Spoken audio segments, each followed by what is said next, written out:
Eyes on the target. No, no.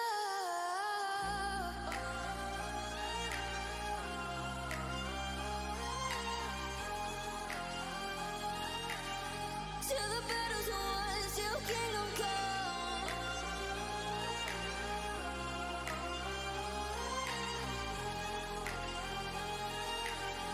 I'll never run. Best to give me your loyalty, 'cause I'm taking the world, you'll see. They'll be calling me, they'll be calling me royalty.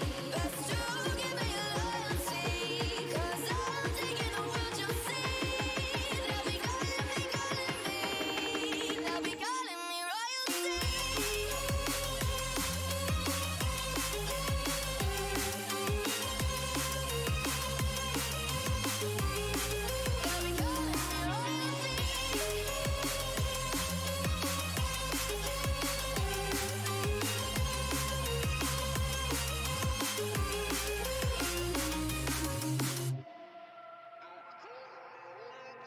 They say I'm dangerous 'cause I broke all their cages. No, I won't sit and take it. No, no. They left me for dead, I guess I'll never learn. Every time I break, there's just more pain to burn. They'll never, never, never learn.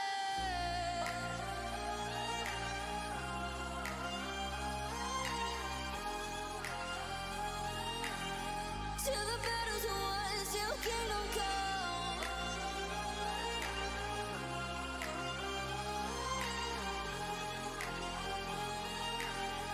I'll never run.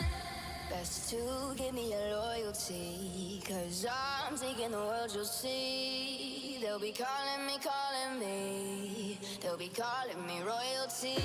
Best to give me your loyalty, 'cause I'm taking the world, you'll see. They'll be calling me, they'll be calling me royalty.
Good evening.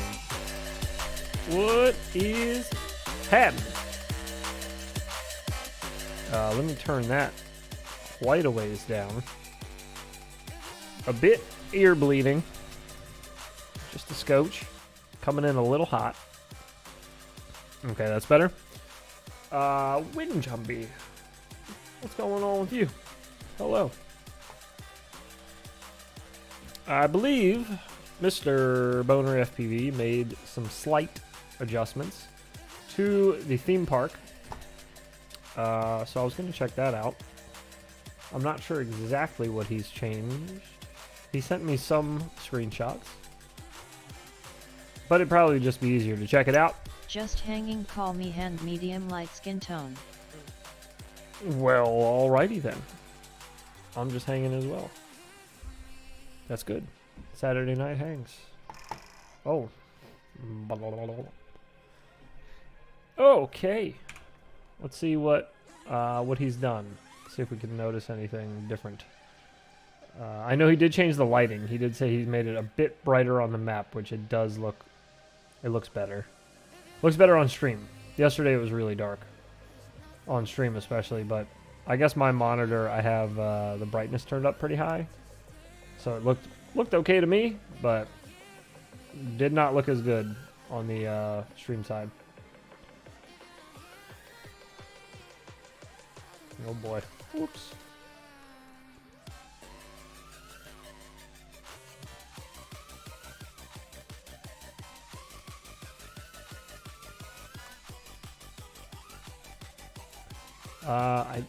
I just noticed something a second ago.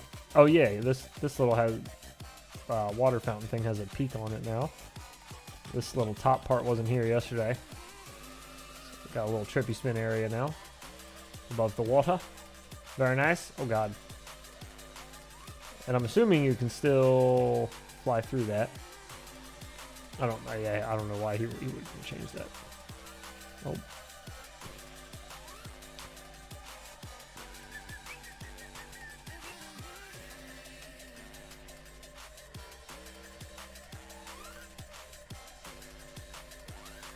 Just tonight, before I started the stream, I had a chance to try out. Oh wait, was this a double decker before, or was this only one? I think maybe this was two.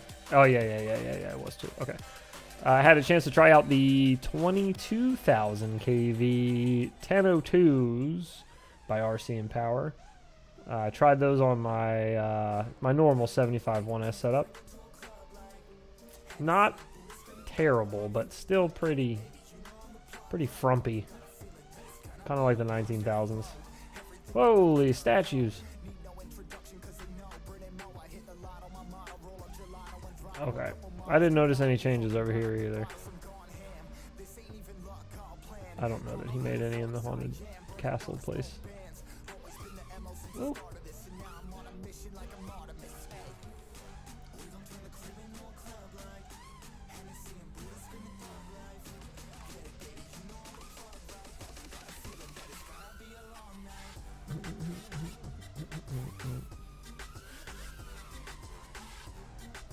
Oh yeah, he switched the electronics. He did say he was going to do that.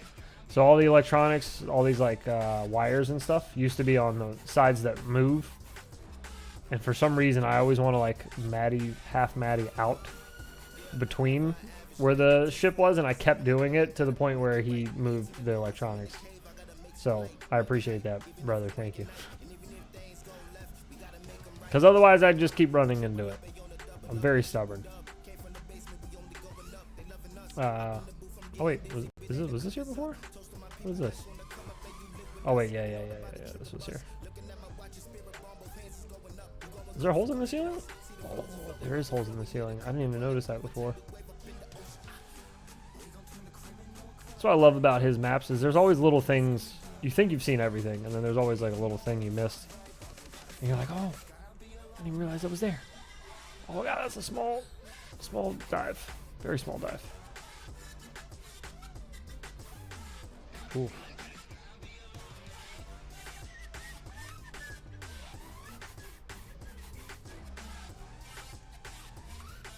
Oh, mama. Okay, so we saw that. Yeah, we saw all this stuff earlier, I think. Pretty sure we did.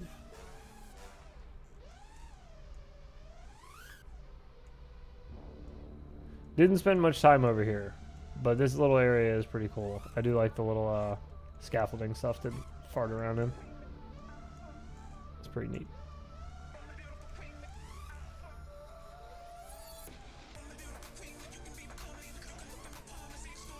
Oops. waving hand. Oh, waving hand to you too, Mr. Callisto. Waving hand indeed. What's happening? I tried the, I flew 2 packs through the 22,000s on the 75. Again, not horrible. You know what it feels like?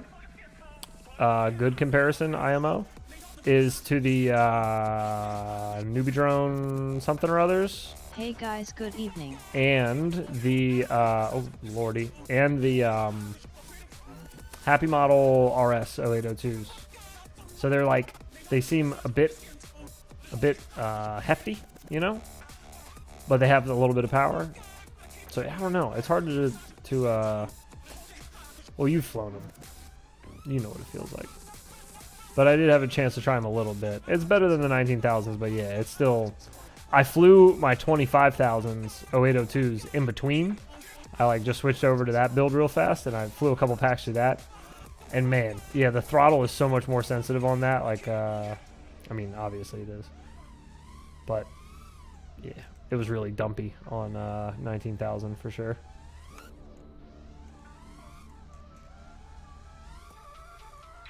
I think the 19s will be fun on 1S though, with a like a 2.5-2-inch prop.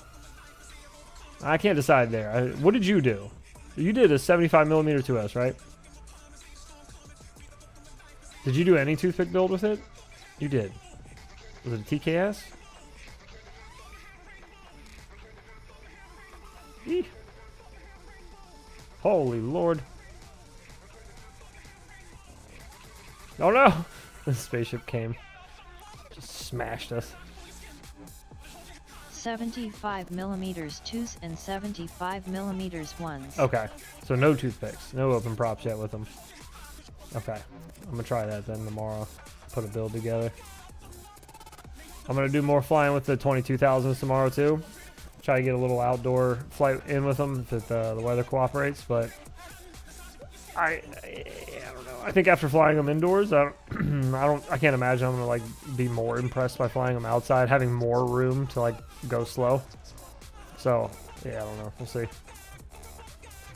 No toothpick yet, didn't get the 19,000 kV. Couldn't decide if I wanted a 1s toothpick or 2s. See, that's why I just got all, because I think I'm gonna do a 1S and a 2S, just to try them all out, make sure I crossed all the T's, dotted all the lowercase J's. So might FET more 14,000 kV.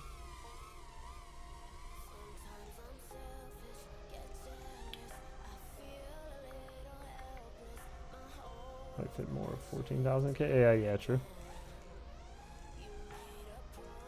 That's what I got the 14,000s for. Was mainly to try that. I kind of, I don't know. See, I don't know if it's even worth me trying them on a 2S. I guess I'll try them on a 2S. Saget balls. Might as well. Yes, lowercase J's, sir. Saggy balls.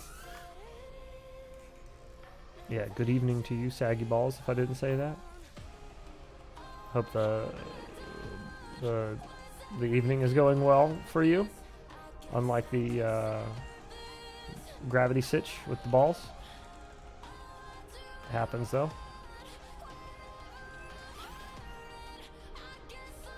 I think I do like it. It was a little bit more light on this map. It's a little better. A little better. I like it. Oh, there's another change I know he made. First off, he fixed these. The posts in this were a little off. If you were here the other morning when I was flying this, yesterday morning. So those are fixed now. So the leaning tower is spot on. And then he added, yeah, I asked if he could add a couple of holes in the roof of this.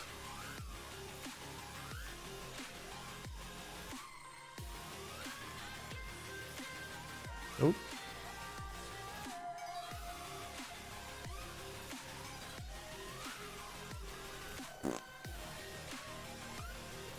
Yeah, this map is sweet. It's live now, by the way, if anybody was interested in flying it. As long as you have Polyworld, which is in the Combat DLC, I believe. I've gotten it wrong so many times now. I'm pretty sure that's the DLC it's in, though. So you can get your hands on maps like this, as well as a bunch of other fun ones that Mr. Boner FPV has made. Makes a whole bunch of cool maps. Working on an absolute beast of a map right now. Guaranteed it'll be one of the best maps ever made in Velocidrone Creator. But if you've seen, like, I think it's called, is it called Wildwood in Atlanta? Is that what that place is called? The Wildwood Center or something like that? But he's doing a 1-to-1 of that. And that's going to be insane. That's what he's working on now. That, I can't wait to see that. It's going to be sick.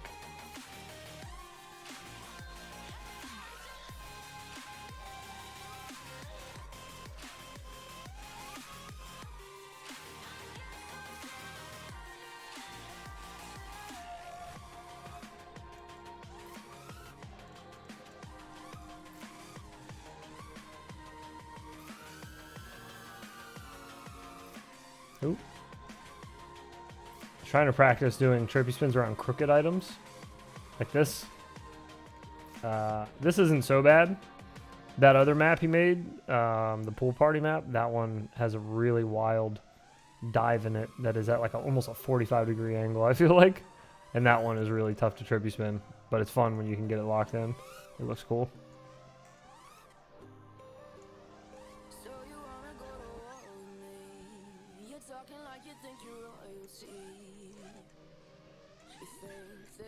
Ooh, God, get under there.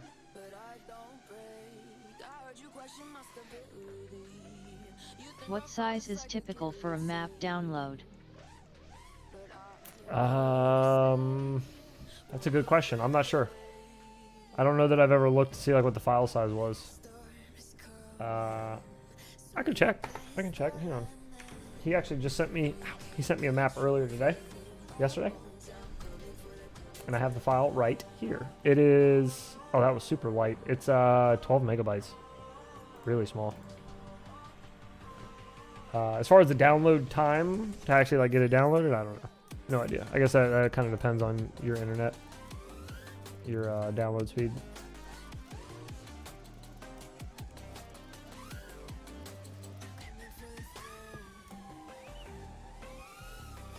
Oh, what a time to get a freeze. Nice.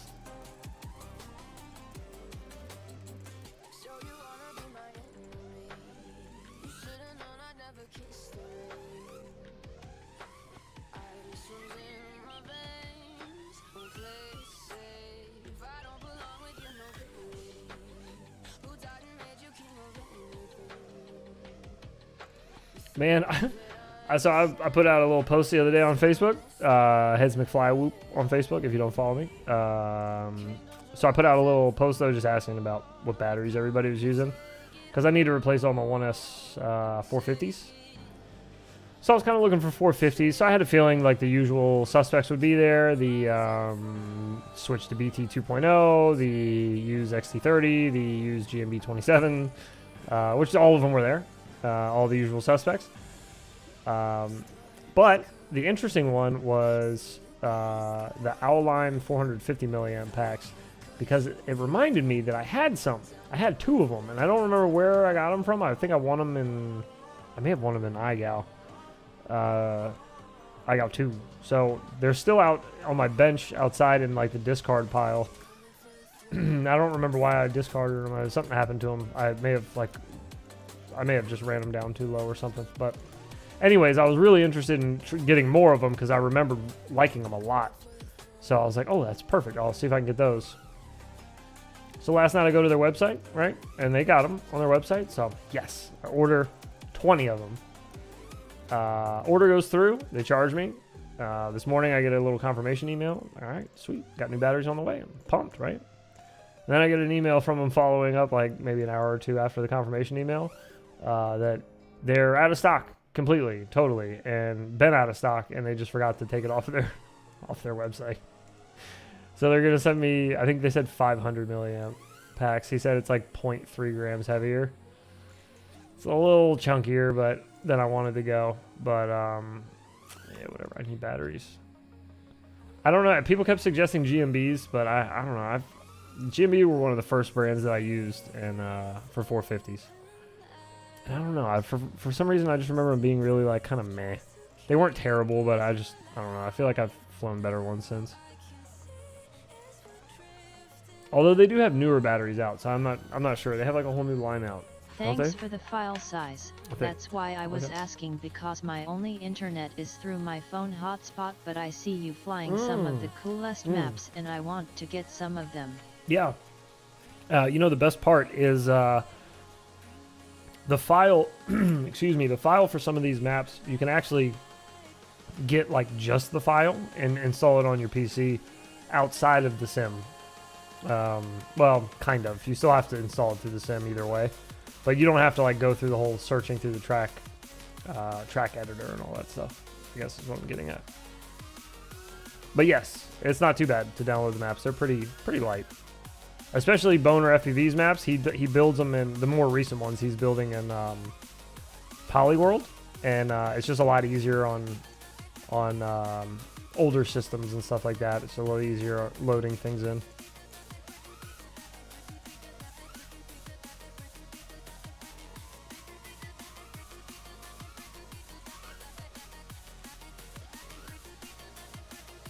Oh, that was ugly. I think next week I might actually try to get a IRL stream going. Do some flying around the house. Maybe be able to get some stuff outdoors going. I'm not sure what kind of range I'll get. But I have some new antennae coming that'll hopefully improve signal. But we'll see. We'll see what happens. Oh Lord, too much. Should be fun. Should be fun. Maybe I'll do a tuning stream, and I'll just not tune at all. And I'll just be like, that's pretty good. We'll leave it there. And I'll just fly. That sounds like more fun.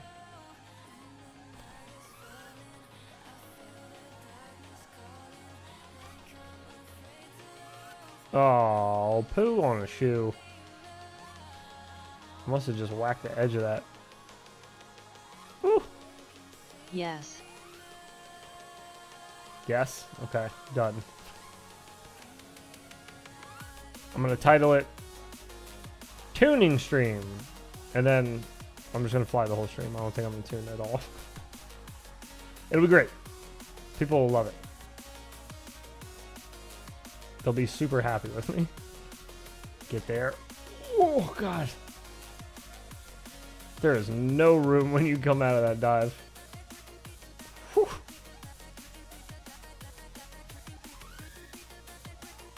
Oh, Callisto. I was watching your video earlier of your home.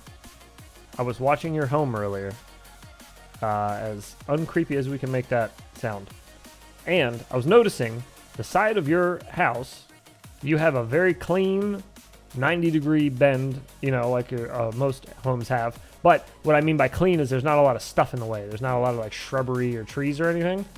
But it'd be a nice little spot to do like one of those little jammers, you know what I mean? Flip between walls with a trippy spin, the half trippies. Just throwing that out there. I was like, oh, that'd be a nice spot to do that at. Do you see stuff like that when you watch other people flying and you're like, oh, it'd be sick to do a little something right there, like a little something. I can never think exactly what it is, but I always see like, I see like gaps and stuff like that when I'm out in public. I'm like, ah, man, I could definitely do a cool little trick to that. Am I the only one who thinks that way? I feel like flying every day really ruined my brain in that regard.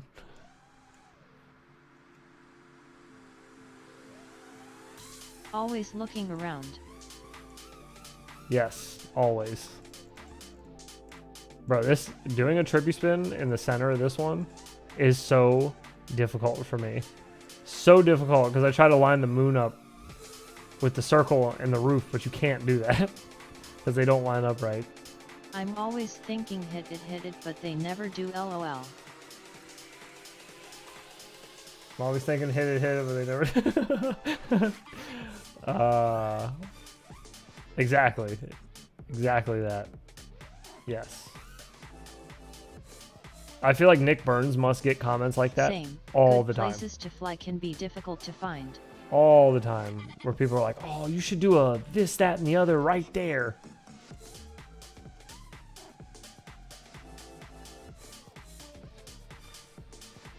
Same good places to fly can be. Yeah, that's true. Good places to fly can be very difficult to find. And then, not even just finding like a good place to fly, but like there's so many layers to that statement. A good place to fly. Like, so you need good structure, right, to fly around, or scenery or whatever. And then you also need like a low crowd number. You know what I mean? You need like a small amount of public there as well, depending on what you're flying. But like if you're flying whoops, I guess we're kind of spoiled. We can just fly wherever. Most people don't care. But if you're ripping a 5-inch or a toothpick around some office building and there's people like walking to and from lunch and stuff, you know, they're not gonna be happy with that. So yeah, it is difficult to find a good spot to fly where everything just lines up right. You know, all the stars align. Word. You just get, oh god. I don't think I've ever done half trippies wall to wall. Good idea, thumbs up. Yeah, buddy, you should. That's a, okay. I'm real upset about this still. Big butt hurt about it. I found out PDevX did this like a year ago, but I started doing this like a few months ago, and I thought it was like the coolest thing since sliced bread to like back and forth my trippy spins up walls, you know, like around the corners of walls. And then I forgot who. I think it was Clown FPV sends me a video of PDevX doing it like a year ago. I'm like, God damn it. Of course, I think I come up with something cool again, and nope, PDevX has already done it. Like a year ago. It wasn't even like it was recently. It was a long time ago. But it looks clean. It's a really cool looking trick to do the back and forths with the trippy spins. Especially if you can do them, you know, clean. If you got like a nice snapback on your rotation when you go from left to right or clockwise to counterclockwise. I like this little spot right here. This spot's so sick.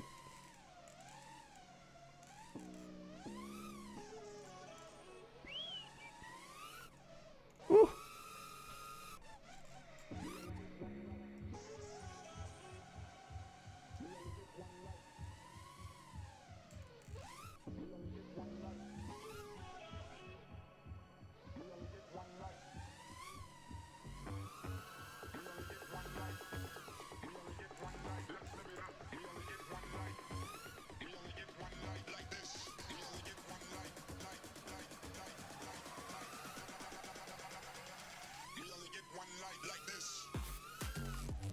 Oh,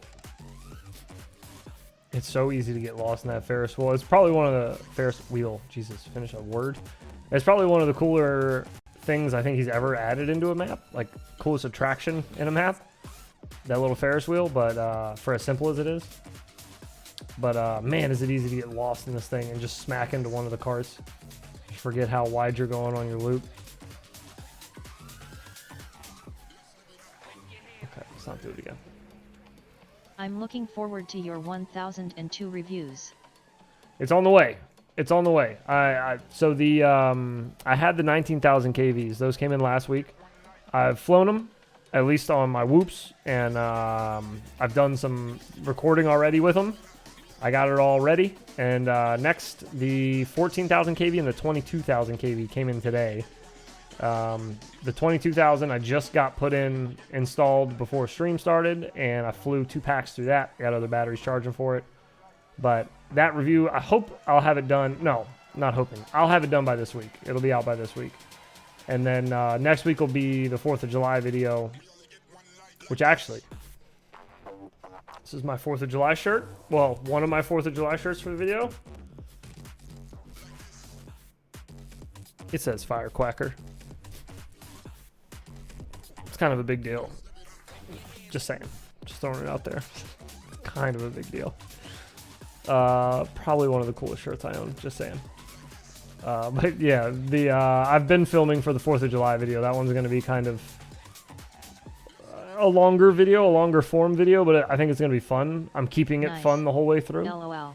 I'm trying to keep... there's no seriousness in it at all. It's just having fun and kind of like we're experimenting. We're experimenting, but I'm recording the entire process of the experiments. So you're kind of you'll be able to see like all of my trial and error and my failures and my successes, which so far there have been few and far between. But it's been fun either way. And the edit that I have so far, like just the stuff I've edited so far, my son and my wife have seen, and they've both cracked up and thought it was really funny. So hopefully everybody will enjoy it. They're usually a pretty good gauge for my humor. Make sure they like it. But yeah, the 1002s will be out. That video will be out this week. I'll get it done. I also got a message that they're going to let me try out the 0802 motors they got coming out, which they've teased a little bit. I won't say too much about them. I know a little bit about them, but I don't know what they want out there. But those motors look interesting from RC and Power, the 0802s they got coming out. So I'll be able to try those a little earlier and give you guys my my opinion or my feedback on those and what I think of those. I think those are more appealing to me, being that I like flying whoops over an open prop. I think the 0802s are probably going to be a lot more my steez, a lot more kind of my speed. I think the 1002s are probably still going to be best open propped. If not, then maybe like the 14,000 kVs on a 2S whoop seems like it flies fairly well. I haven't tried it myself, but Callisto has done some experimenting with it. Seems like it flies pretty good. I got a 2S build ready. I just need to drop the motors in. It'll be easy. But all of those will be in the video. I'm going to do all of them together. That's why this 1002 video is taking forever to do. I like M. Because I want everything. I want all of them in the same video, so I don't have to, I would like 25,000 kV 0802 with 1.5 shaft. I don't think that would be too bad. Me personally, I still don't see the need for 1.5 millimeter shafts on a whoop. But that's me personally. I just haven't personally had issues with bending shafts or anything. But I do know that tons of people have issues with that. So I see the call for the 1.5 millimeter shaft. Me personally, I'm most focused about weight on my 75 build. Damn hushed face. You know, like I really wish I could keep everything as light as possible for my build. Because I just want it to be snappy in the air. I want it to be nimble. You know, I want it to be quick. I want it to react fast. I want it to catch itself quickly, not have to struggle and, you know, do all the blah, blah, blah, blah, blah, blah, blah when you go to catch yourself. Just a nice solid where it just stops. Perfect. That's what I want. And I've found the lighter the build, the easier it is to achieve that. And then, you know, you get some peppy motors, some strong ones. Like the 25,000 kVs. Those seem to do it. They do the trick. Can we go through the head and through that portal backwards? Ooh. And doesn't bust into pieces being too heavy.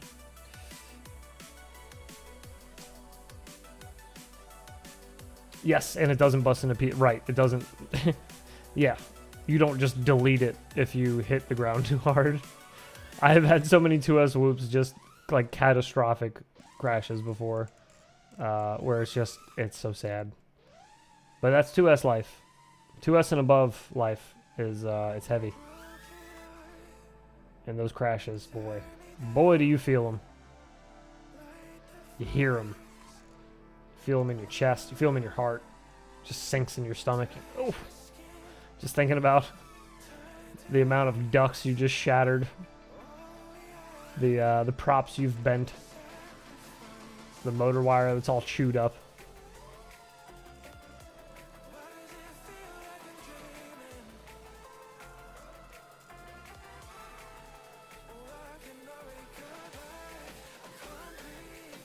Such a feeling flushed face.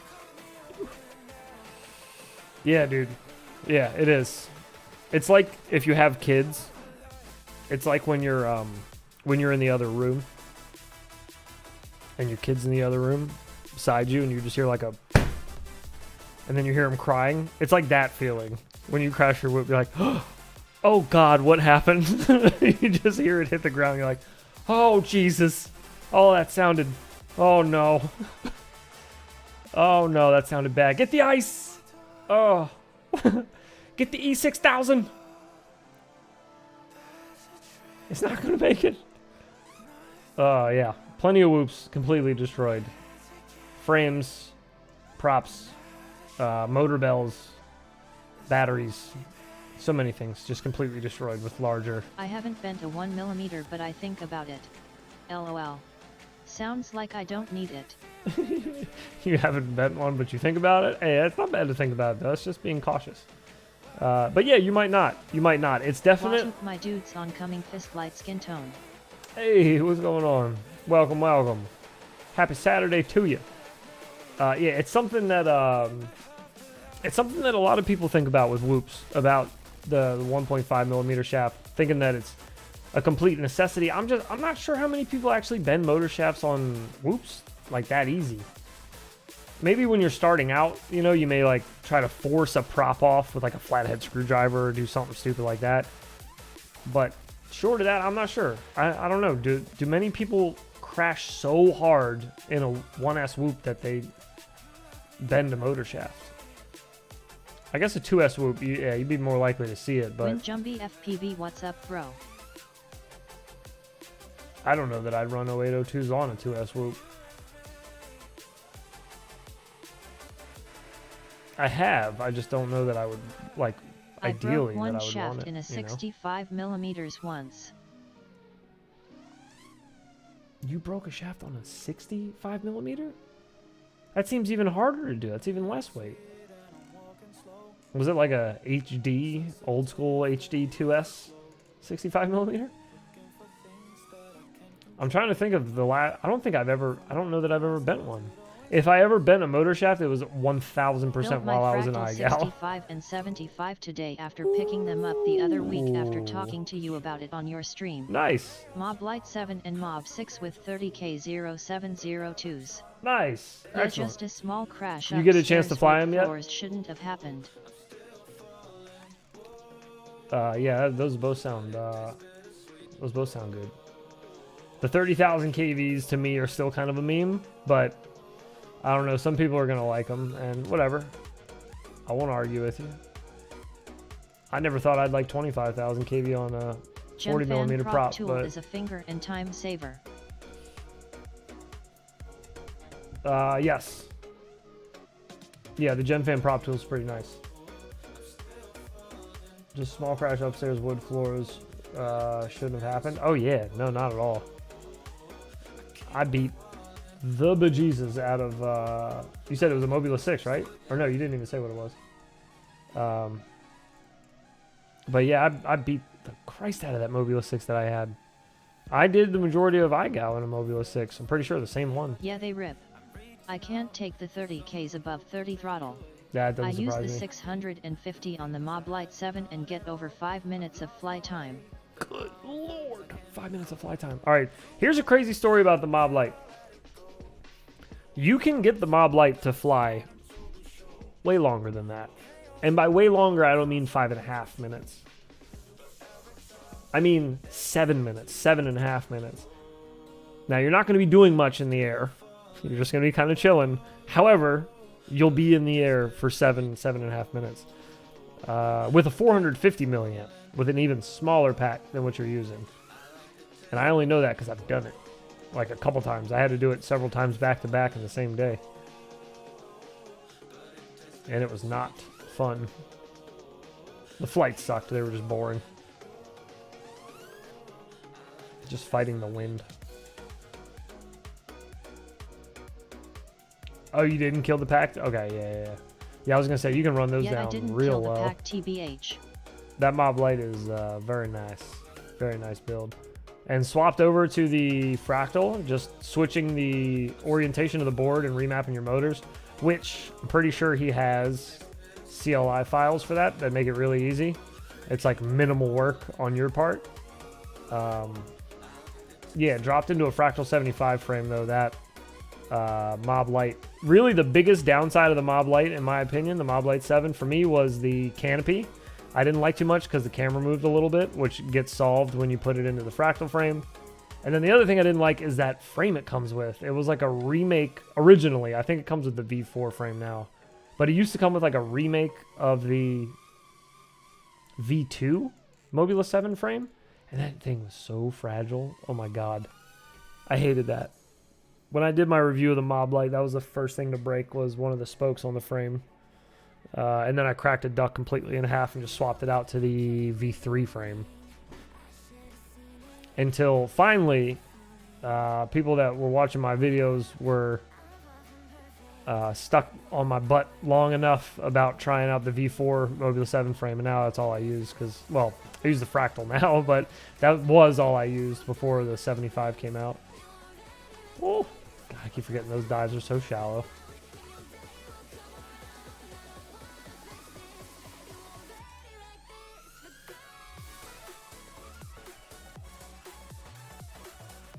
Oh dang, I just did the flip and remap in BF myself. I also upgraded a few batteries and the connector to BT 2.0 for the first time while I was converting the 75 over. BT 2.0 is a game changer. Doesn't restart every time I tap the floor. It was restarting every time you tap the floor? Oh, Jesus. Oh, yeah, something was wrong there. That sounds like a loose connection or something. But yeah, no, I've been running PH 2.0 for forever.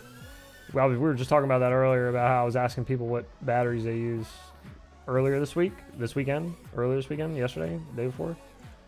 But anyways, I was asking people what batteries they use, and yeah, everybody's always telling me to switch to BT 2.0. It's not like I haven't flown them. I have a bunch of BT 2.0s upstairs, cells. I have like the I have the Weebleed ones. I have the Tattoo ones, and I have the Beta FPV ones. Yeah, I don't know. I just don't feel like switching. There's no 450 cells in BT 2.0 that I like. They all kind of suck, or they don't have pigtails on them. You have to put your own on. And I'm not really interested in doing that. I forgot if somebody said that to me the other day. They were like, yeah, you just got to swap over all the pigtails.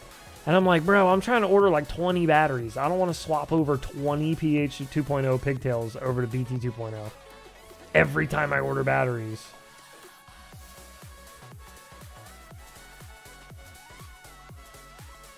So yeah, it's not worth the hassle yet. Still. But I tried BT 2.0s when they came out. I tried the first thing that Beta FPV let out that had a BT 2.0 plug on it. I ordered it. That was one of the first things I tried with BT 2.0s on it. It was like, I think it was one of the first things available with it.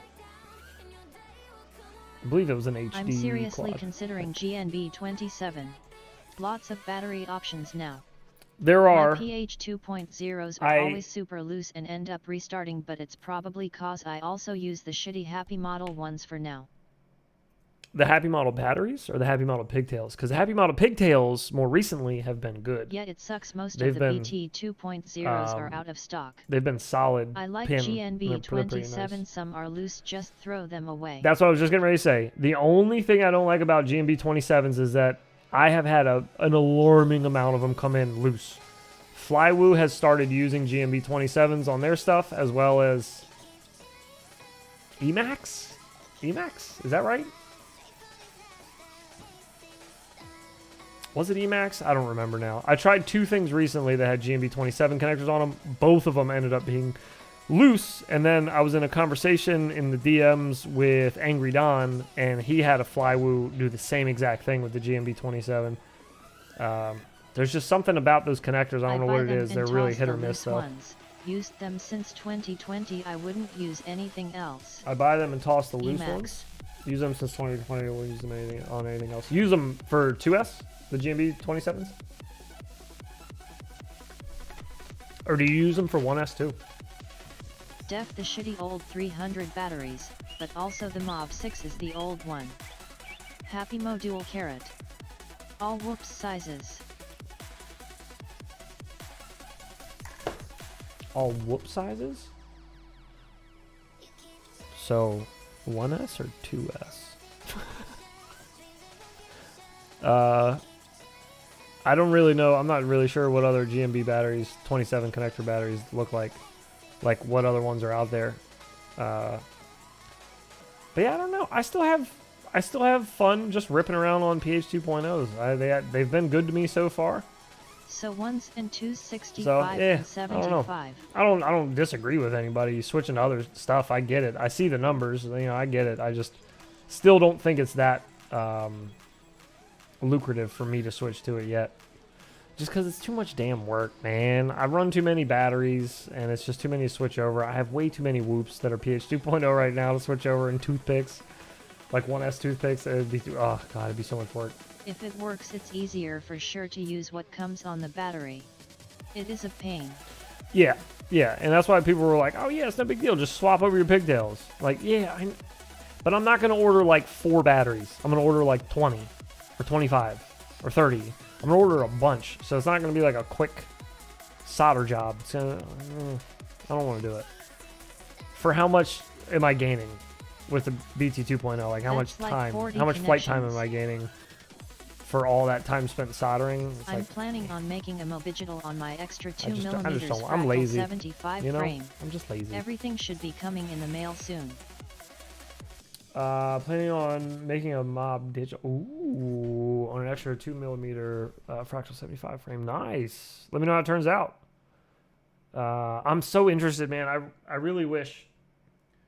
Well, it was chat that talked me out of it the other night, but I really wish they didn't. I was getting ready to order an HD0 module the other night.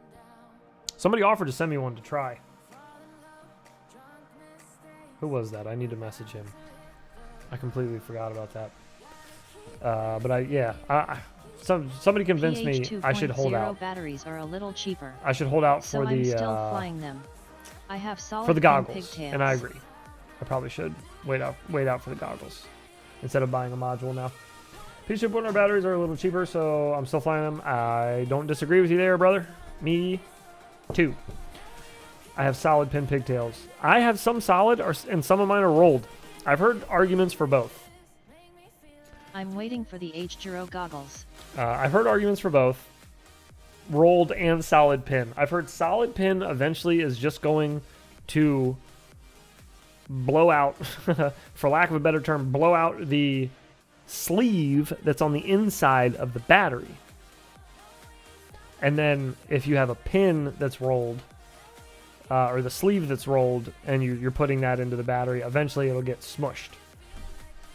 So do you want the pin to get smushed in the pigtail, or do you want the battery itself, the barrel in the battery, that sleeve to get widened? I'm pretty sure that's the argument I heard for it. There is, like, the bottleneck and everything with power. But all that set aside, all the voltage and all the power talk set aside, just overall physical damage caused over time, rolled pin versus solid pin. That's what I was curious about. And I'm pretty sure I heard that the solid pins eventually damage the battery, and the rolled pins eventually damage themselves. So yeah, it's kind of like, you're damned if you do, damned if you don't. It's like you just got to choose the lesser of two evils. If that's the case, that I could be making all this up. Pretty sure I heard this though. Pretty sure I heard this argument. But again, I don't trust anything that I remember because my memory's terrible. Where's my coaster?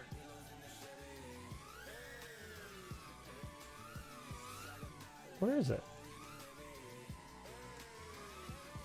Don't get me wrong, 90% of mine are still PH 2.0, but I just started experimenting converting 3 of my batteries over. LOL. I haven't heard that, but one's just doesn't last that long any which way. LOL.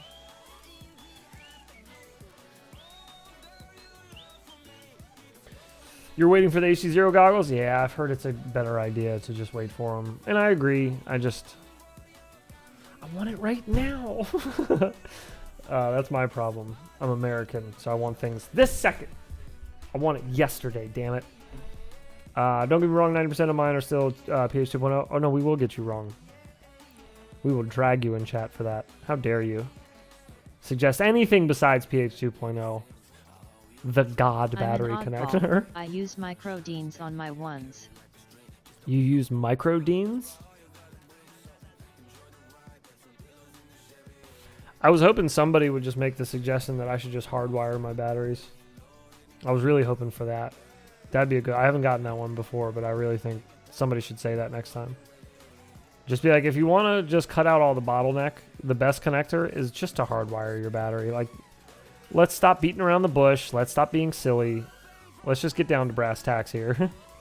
You just got to solder directly to the battery. And then there's no voltage sag. Pure power. I haven't heard that, but 1S just doesn't last that long anyway. Any which way. Yeah, you can make 1S batteries last fairly. If you get decent batteries, it's hard to find decent 1S batteries.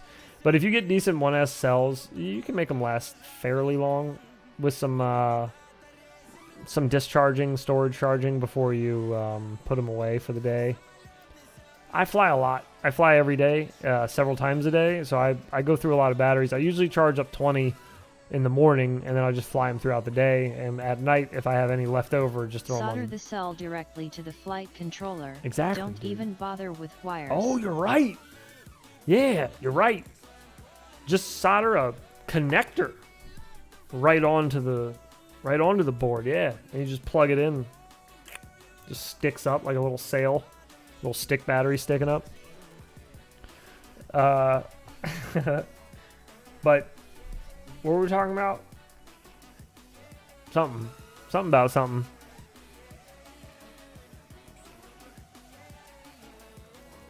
Oh, how come the hoop store stores at 3.85? Is it better for 1Ss or something? Isn't that for high voltage? I think high voltage is 3.8 and low or regular cell is 3.7 maybe. I could be wrong on that. It could be both 3.8, but I think you're safe at 3.8 either way. But anywho, yeah, I don't know. That's just where they're happy at, I guess. It's like the point where they're not degrading. The cell's not degrading. It's at like it is degrading. It's just degrading super slowly at that storage voltage compared to any other one, I guess. Like if you store it with too much voltage, that puts, I guess, stress on the cell just holding that voltage for so long. And then running it down too low causes damage for other reasons. Other reasons that I just don't understand. My brain's not big enough for all that. I listen to the other big brains in the hobby for things of that nature.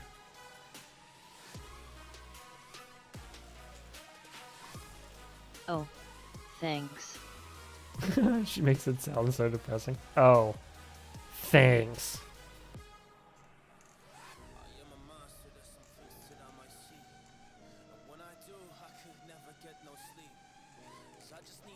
Oh, mama.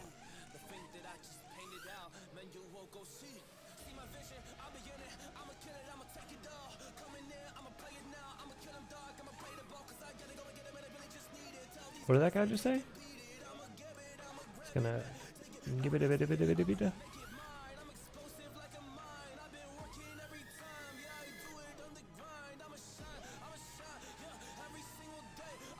There's no difference in HV and regular LiPo. Just the packaging and how you charge them. Winking face. Probably why they don't last long.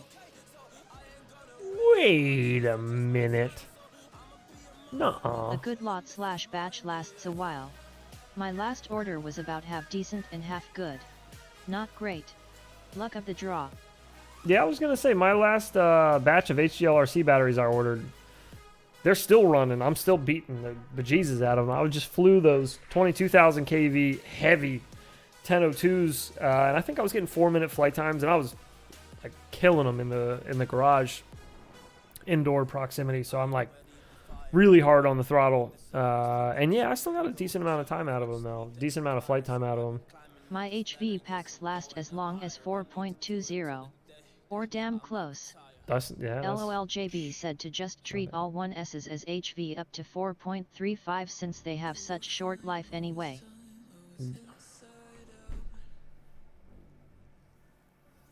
I'm not going to co-sign that because I feel like that's not a good idea. One thing I will co-sign that I heard somebody say once is they were like, if your battery is at like 3.3 on a 1S and you're coming into land, you're wasting like a lot of flight time. Just fly it down to it's like 3.1. I fly mine until they're like 2.9. I usually come in around right when it says 2.9. Usually. Sometimes I'm not so good about that and I come in way earlier and I just don't think about it. But most of the time, it's 2.9. Sorry. Sorry, not sorry. Getting as much life out of those batteries as possible. Alright. I'm flying. I fly in right around 3.0 LOL. I fly them down to 3 and land under 3 grinning face with big eyes. Hey, see? Won't they puff that low way sooner? Likewise. I We're all came doing from the same. 3D helis, so I use Dan. the timer LOL. Yes. Dan Farley. Correct. They will be more likely to puff if you run them down that low. However, speaking of 1S cells, not exaggerating, some of them will puff if you just look at them wrong. So that's what I mean by that's the one that I would co-sign.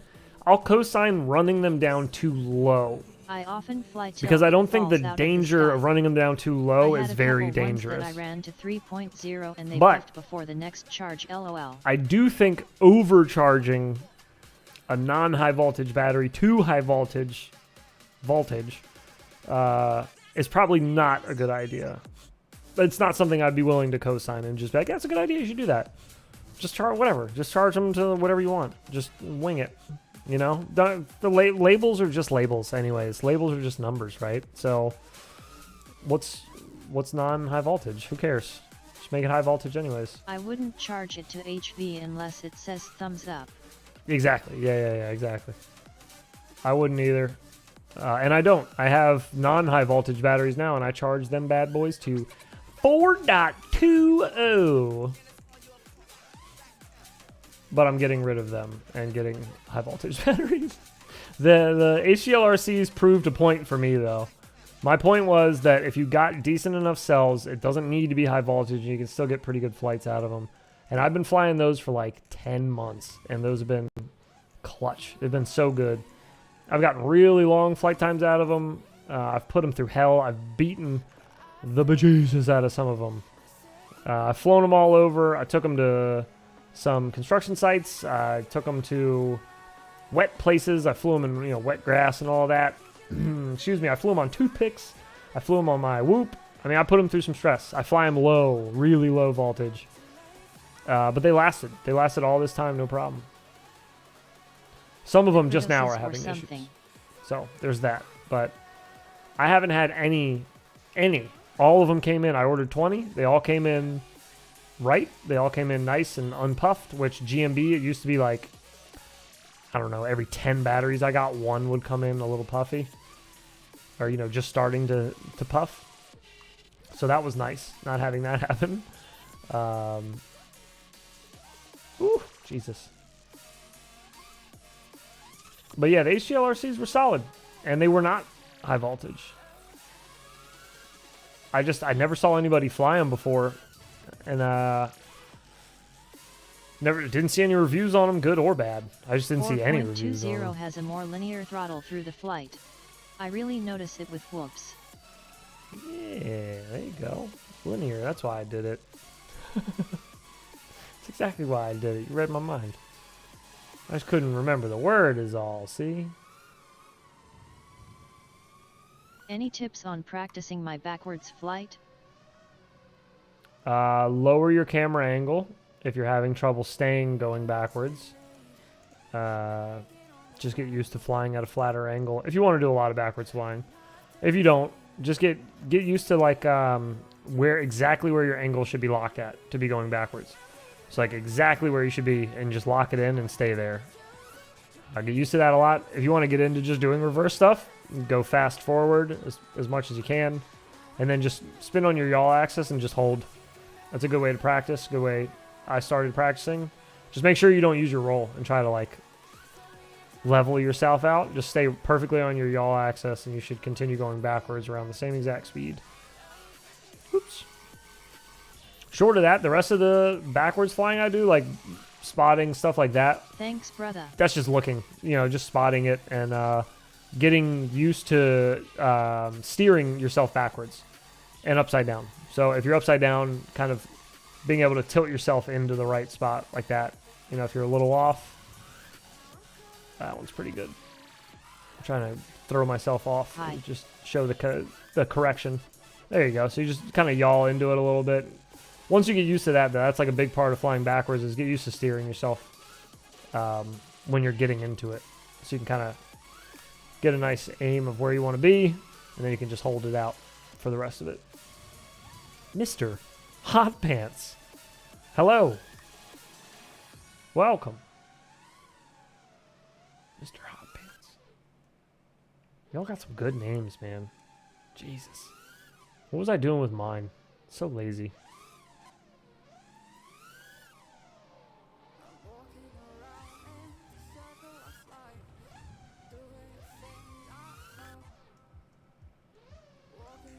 Woo. You.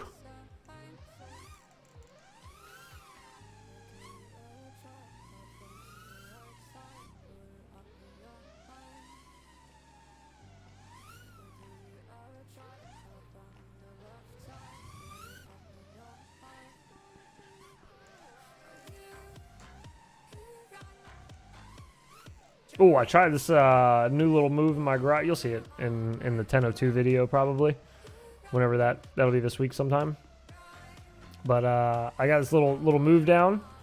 It's just so much throttle control on those 1002s. There's so much throttle like resolution I feel like I miss out with on the 25,000 0802s. But anyhow, I was farting around in my garage, and if any of you are familiar with a garage door, like a residential garage door, you have, you know, the door, the track that's up on the ceiling, and then you kind of have this, like, it's almost a 90-degree elbow in the center that connects, and it's usually where your emergency string is. You can pull the string and it breaks it loose, you know, and you can manually open the garage door. So that little 90-degree thing is up against the wall kind of when the garage door is shut. It's like, it just leaves this little 90-degree joint. So I was doing like a little stall up, like a wall ride up, and then kind of like yawing my butt through it and dropping down the other side of it. Ooh! Ooh! God, did it look pretty. It'll be in a video. I'll get it into an edit, but man, did it look good. It was just like a little that thing's been there forever. I just randomly thought of it tonight. I was like, oh, that's a nice little gap I could hit. Worked out swimmingly.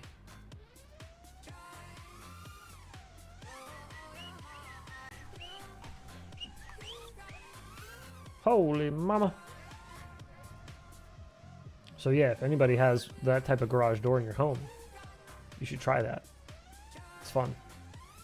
And it looks super cool. All your friends will be impressed. Oh! What's going on with them sideways paraleaps? Looking a little sloppy there. A little sloppy jalopy. Gotta clean that up. I've flown through it before at my old place. Oh. Well, excuse me. I'm just kidding. Mr. PDevX over there, just doing things way before I did it. No, that's cool. Yeah. So then you know. But did you fly through it nose up, scoop, doing a little whoop-de-doo, a little cradle. No special yaw move.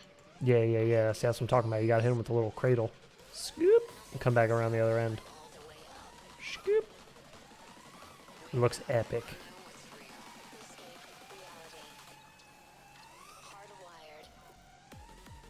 Is this other move I've been working on? I don't know what to call it yet. What do you think? It's brand new. I just thought of it, like just now. What do you guys think I should call it? Yeah, I'll show you one more time. It's like this. Then you go like this. I was thinking of calling it the Galactic entrance. What do you guys think? Gravity well. A gravity well. That sounds pretty good. Sounds pretty good. I was thinking, I don't know, stellar something sounds pretty. Something stellar. Winking face. I don't know, man. Something like that. Callisto, didn't you come up with you sent me another one. It was like a few weeks after you sent me the stellar reentry. It was like, I only remember like the first half of it really, but it was like something like that, like where you go through a gate, Do it with a forward and then yaw maybe you went spin. back the other way.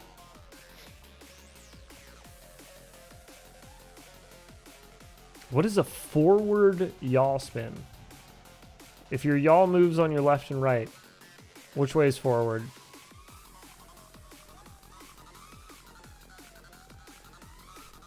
Do you mean like... Oh, wait. I'm not sure it what was you the mean. title lock. The title lock. Thank you. I have to go back and watch that video to see how you did it again, because I already forgot. But And I do forward remember it yaw looking spin dope. like a docky loop.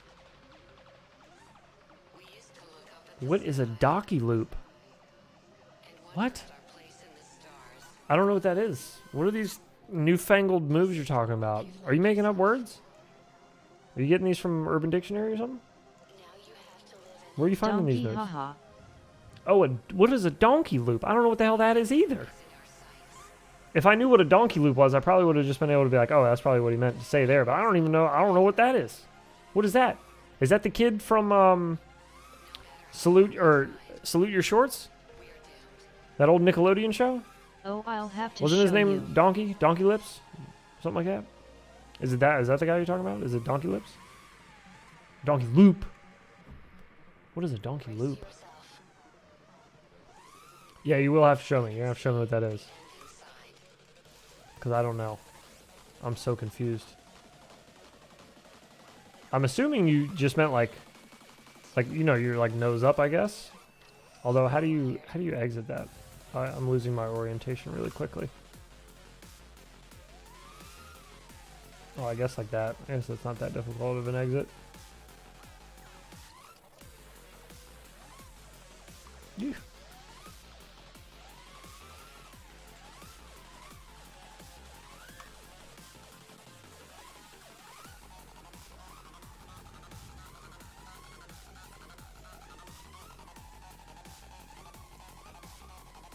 Yeah. Oh, if you can skim that, top or bottom, both ways, it looks freaking cool. If you can just snap into it quick, though, you got to get into that inverted spot fast. Yeah. That wasn't as good, but you get what I'm saying.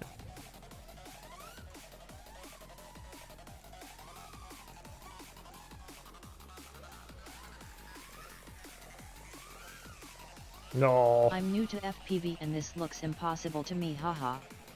Oh yeah, no, it's Can just I use 700 I fly and 230 kV motors ton. on the Mobula 6 AIO?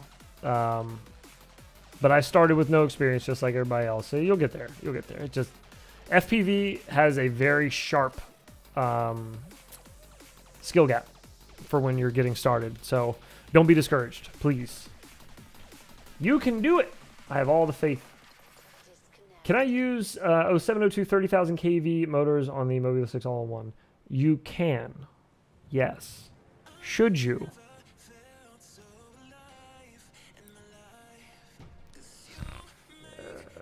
What do you plan on using it for? Do you want to race? Do you want to freestyle? You planning on doing this indoor, outdoor? What kind of flying are you going to be doing with this thing?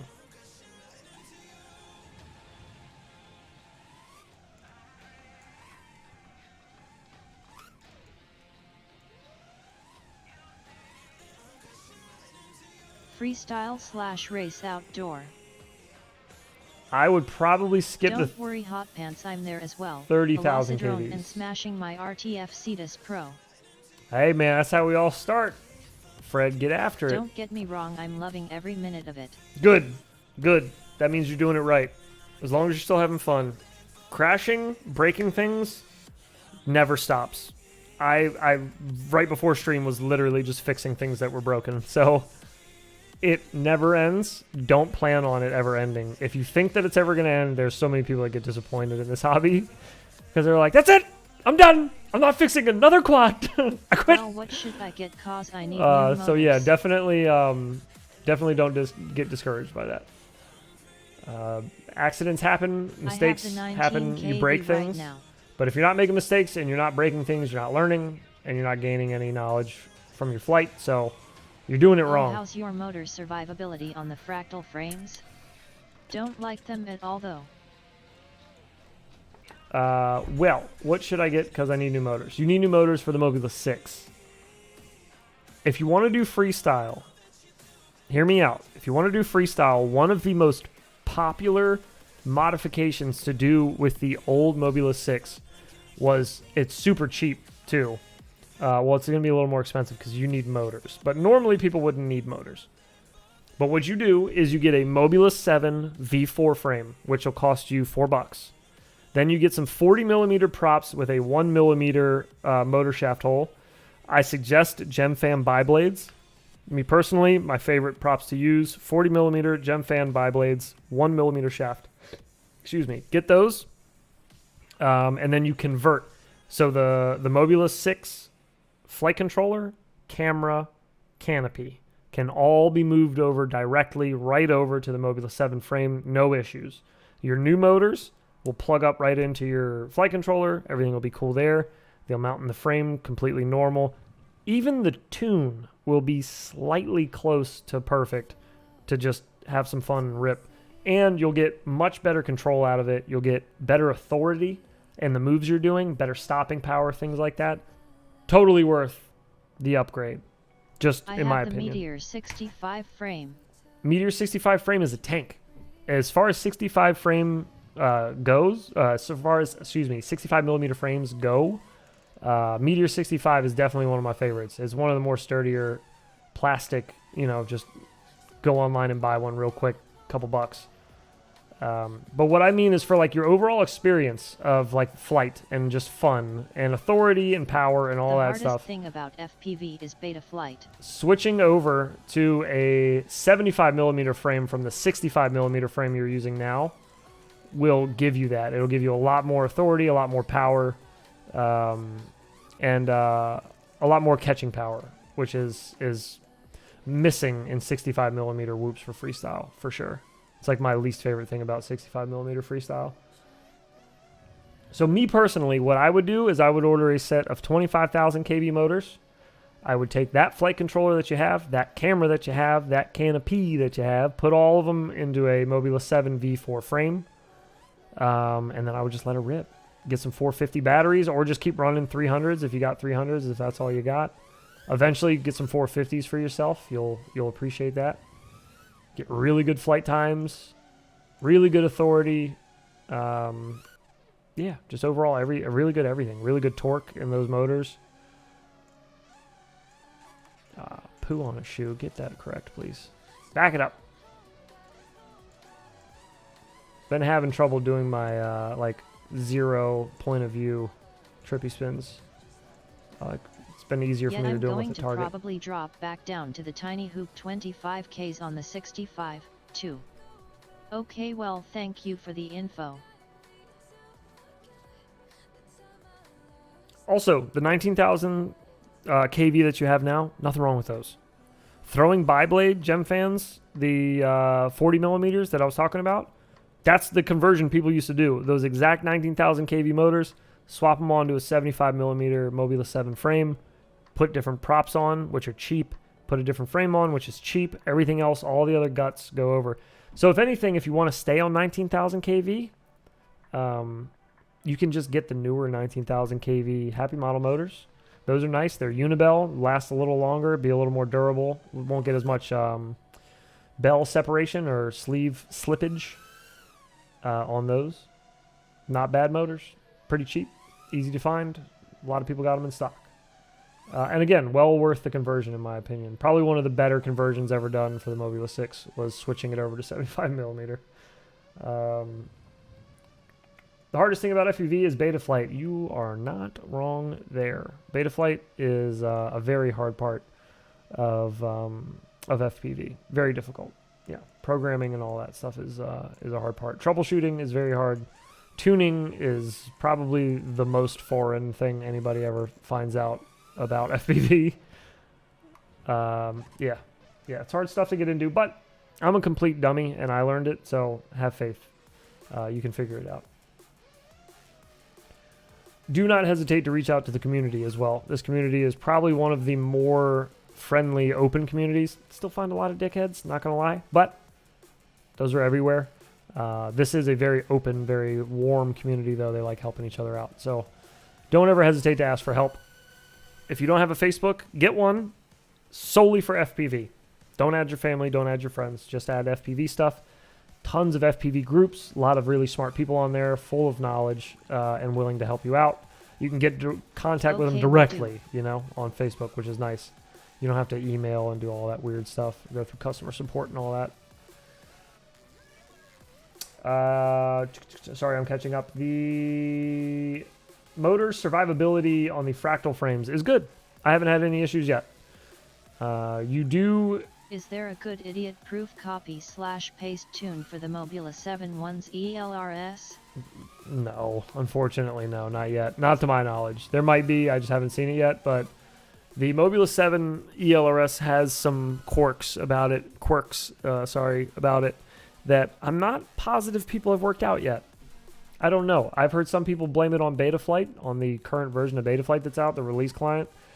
I've also heard other people blame it on the brand new gyros that they're using on the newer boards. I've heard a bunch of different reasons. But no, I have not seen or heard of a really good copy-paste tune for the ELRS Mobula 7 yet. But yeah, the survivability on the Fractal Frame has been insane. Of everything. Of props, of ducts, of motors, of everything. I'm surprised the camera holds as still as it does. One thing I have seen so many reviewers complain about. Did you use Angry Don's tune for the Mobeetle 6? No, I used the stock one for the Mobeetle 6. I used Angry Don's tune in the Angry Don video I did. It was called like What the Mob Light Should Have Been or something like that.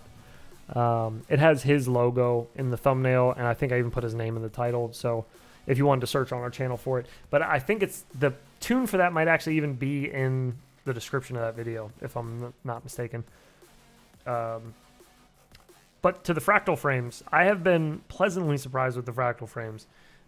I know Callisto's probably shaking his head thinking I'm such a shill because I've been shilling the hell out of Fractal stuff, but their frames are undeniably strong. They the only things I've seen reviewers complain about with the Fractal Frames, and it's kind of obvious that they didn't fly it very much because this is a complaint for them, is the camera mount. A lot of people complain the camera mount, oh, it's just not sturdy. I don't think it's going to be very good. I don't think. I can tell you I've been flying it for months now, endlessly, months. Every day. I fly every day. Several packs every day, and I've never had a problem with it. That's the last thing I've had an issue with on that build is the camera moving or wiggling or anything like that. So I originally, in my first Fractal 65 review, I said I don't like the camera mount very much. I think it's going to be an issue, and it wasn't. And I think I mentioned it at the end of the video. I said, turns out it wasn't. I was wrong. But I hear people complain about that all the time. Well, I don't know so much about the camera mount. I'm telling you, that camera mount is solid. I don't know how.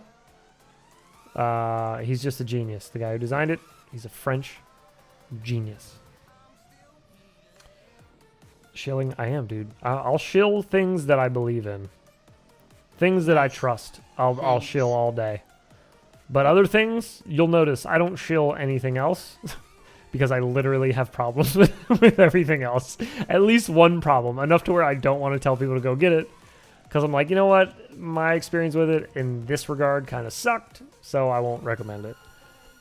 I haven't been able to break the Fractal prototype.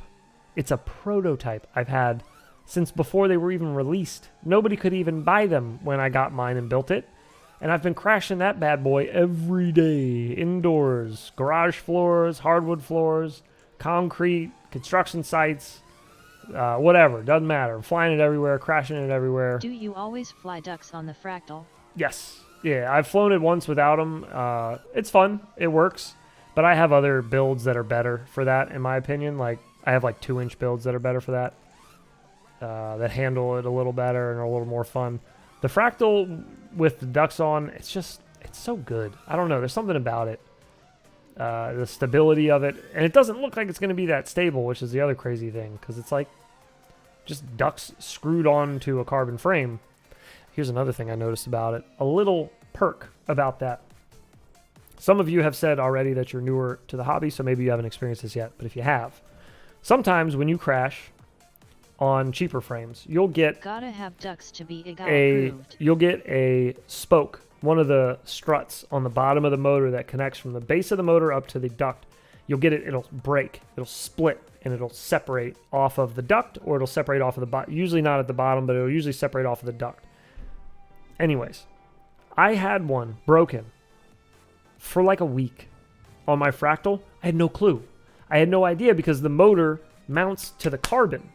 So even if the duct is broken, you don't really notice it like if you, on a regular Whoop frame, where the motor is mounted to the plastic. So if the duct breaks on just one of those 3 spokes, one of 3 or 4 spokes, it's going to wobble and you'll notice it. With this one though, it's still on that carbon arm, and so I just kept flying it. I had no idea it was even broken. I went to go inspect my Whoop before I went flying one day just to double check, make sure. I was flying outside. We were flying around buildings. So I always double check my antennas, make sure everything's soldered good and everything looks good. The leads for my battery look good. The last thing you want to do is go down on a roof and have something come loose right there. So yeah, have liked that platform since the Nano Hawk. So yeah, it's been great. It's been working out great for me. And being able to smash it into things and not even notice damage has been epic. Yes, ducts to be iGal. Yes, iGal approved. Have to be. iGal will put any Whoop through the paces. Any of them. I don't care what you got. That new Fox Ear Indestructible Whoop. Yeah, my ass. Send it through iGal. Let it get to like week 20, and then we'll talk about Indestructible. Fred asks iGal. Yes, let me get you hip to it. International Game of Whoop. And what is Whoop? A game of Whoop. It's like horse in basketball, or skate if you're a skater in a previous lifetime, like the rest of us, old men in here. But what iGal is it's held by a couple named Dan and Liz, Skittles FPV, Ribbit FPV, or FPV Skittles and Ribbit FPV, sorry. Good people, great people. They put on this competition though. It's about once a year, give or take. A lot of fun, ton of fun. I'm still on the old Mob 625 kV on V475M, still so fun and cheap. There's nothing wrong with that setup. It's literally an older version of the setup I'm using now, is what you're using. So it's like, yeah, same exact setup I'm using now, just older.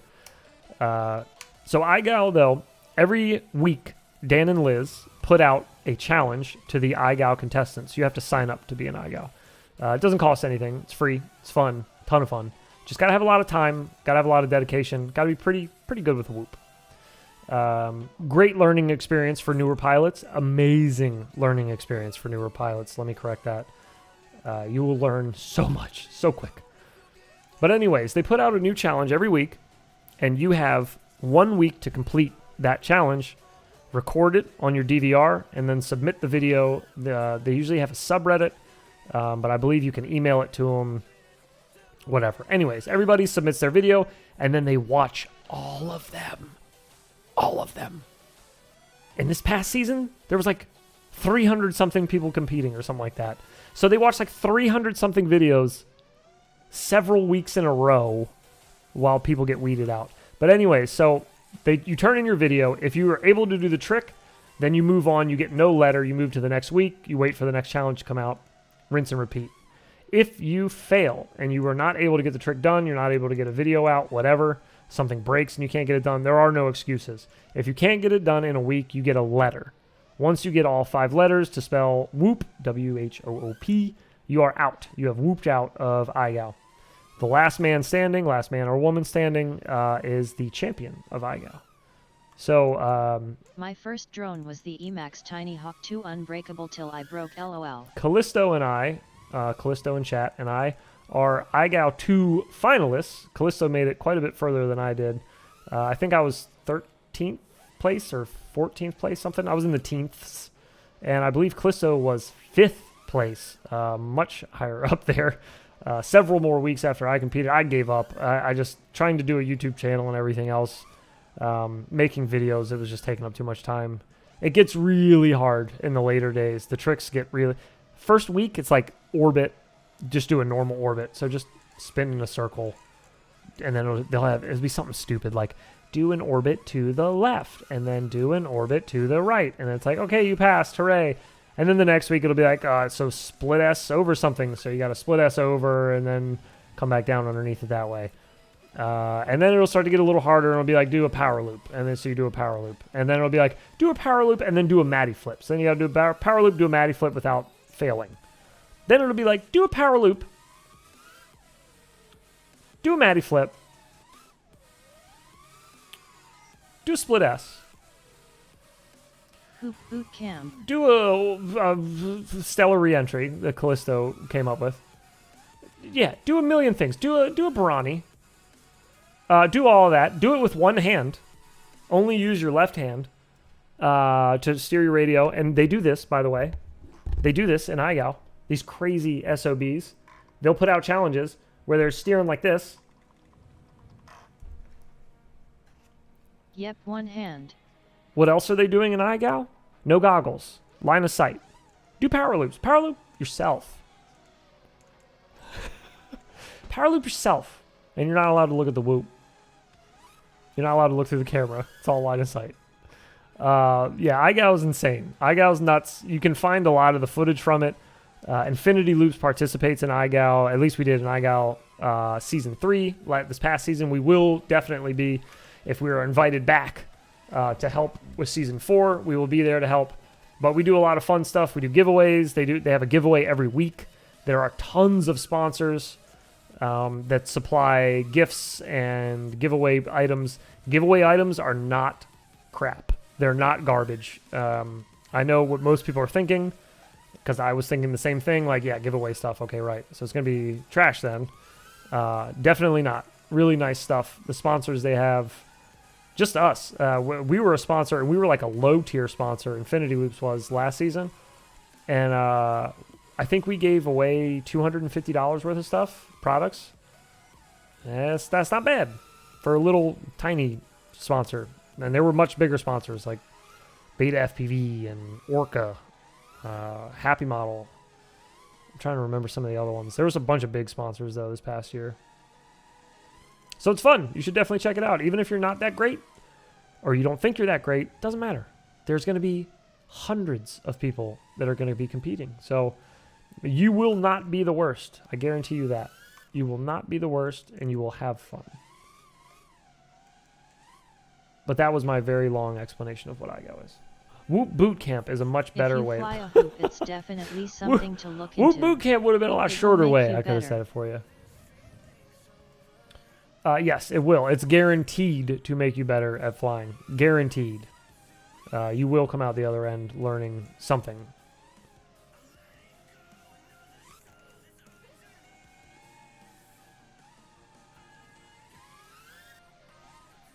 Oh.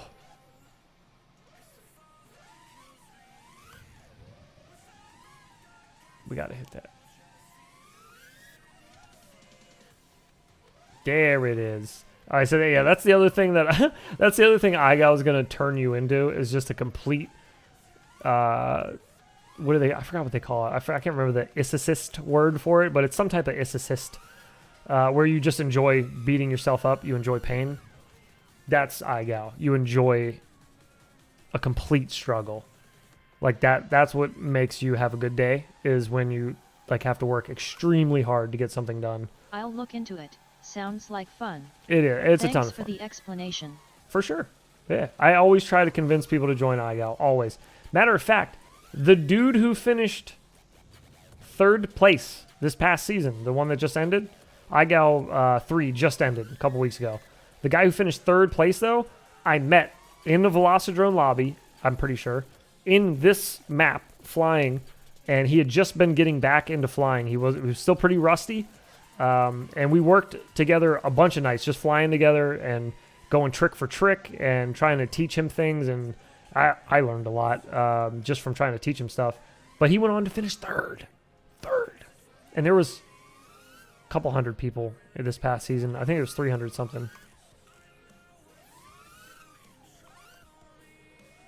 But he didn't think he was going to make it far at all. He was like, I just want it would be an honor just to try to make it to the finals, I think is what his goal was. And he ended up finishing 3rd. That's crazy, dude. That's crazy. Out of all those people, to finish 3rd is insane. I thought it was crazy finishing like in the teens when I did it. And there were less people in my season. I think there was like 280 something in my season. Callisto, you might remember. I don't remember how many the final number was for our season, but there was quite a few people. It was 200 something people. Really good pilots.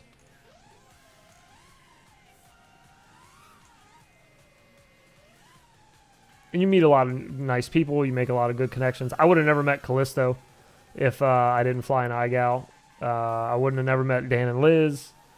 Tons of people. Tokyo Dom. I could name pilots all night that I met through iGal that I still talk to often, very often. Still have, we help each other out for stuff.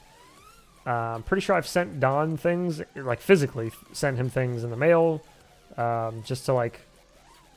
I feel like I sent him something to help him out with something. Maybe not. I could be wrong about that. It could have been somebody else. But anyways. Yeah. iGal was awesome. If I had more time, I definitely would have wanted to compete this season. But being a judge for it and like being a sponsor was so much more fun. Being involved like in the back end of iGal was a lot of fun. Being involved in the competing side is fun if you like competition. I'm not a huge fan of competition, really. I just kind of like to, just chill. But I needed to try it. I needed to try it at least once. I had to at least compete once. See how I would do. Take my money. Thanks for. Hey, thank you, man. I appreciate it. And anytime on the info, don't feel like you ever need to, but it is much appreciated. Thank you. Anytime you need help, though, any of y'all, you just let me know. If I can help you, I will. I've been a proprietor of trying to make this community friendly. Because it's such, like I said at the beginning of this, it's such a learning curve getting into FPV. So if you can find out, if you can find a way to do it with friends, where everybody helps each other out, it's a little easier. That learning curve flattens out a little bit. And the gatekeeping. That's the other thing I try to keep an eye on in this community. I want to make sure I myself am not guilty of it as well, is the gatekeeping. That's just too popular in other hobbies, and it's just gross. I don't like it. Especially in this, because this is hard enough. And like everybody starts off bad. Nobody just picks up a radio and they just rip and they're just good, Everybody has to kind of fall into their own style and their own way. Cut their teeth somehow. So, yeah, when people try to act all high and mighty, it's gross. Don't like it.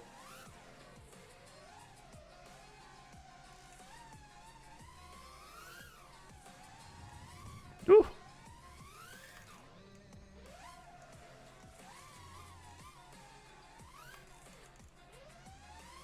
Callisto, have you ever flown the,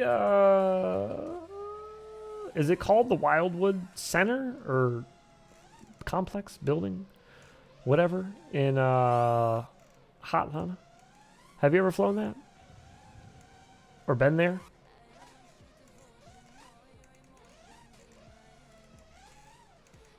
I think you live fairly close to it. You gotta live closer to it than I do.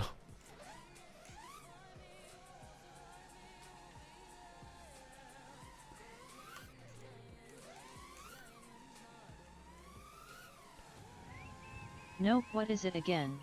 It's that, you'd know it if you saw it. It's that place that Steel and Stingy and I'm pretty sure Slat has been flying there recently. But it's that spot all of them go to in Atlanta. You know the one. It's got like all the windows on the front of it. It's got like a crazy... Oh, yeah, it's a mile from my job. There you go. Boner FPV, the dude who makes like the crazy maps I've been flying lately. That's what he's working on right now. I don't know if you've seen the screenshots he's put up on the Velocidrone. The good is I don't see much gatekeeping. The Velocidrone Facebook. I haven't went yet. I need to go. You should, dude. You should. If I lived that close to it, I would be there often. It seems like you can just kind of fly there whenever, almost. The good is I don't see much gatekeeping. Good. Good. I'm glad you don't. There isn't a lot. There isn't a lot in this hobby. There is, I have seen it, but there isn't a whole bunch. Honestly, a lot of the gatekeeping I see happens on Facebook. Positive vibes, brother. It's all on Facebook. It's just people like getting all high and mighty in the comments of somebody else's post that doesn't understand something, you know? Somebody's like, hey, I'm new and I don't understand why my quad's doing this. And they're like, why don't you do this, man? And blah, blah, blah. It's like, all right. You don't have to be like a snarky butthole to answer their question. You can just answer their question. You don't have to make them feel bad. Positive vibes to you, Mr. Sergio. How you doing, brother? Happy weekend to you and the family. Hope you're doing well.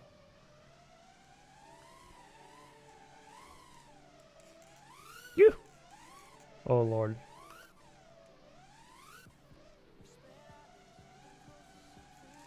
I'm going to ask your all's opinion. What do you think the 1002 RC and Power motors? So I got all three flavors. I got the 19, the 14, and the 22,000 kVs. Which do you think I should do with the 14,000 kV first? Should I do them in a 2S whoop? Or should I go right for a 2S toothpick with it? I feel like the toothpick's going to be more fun.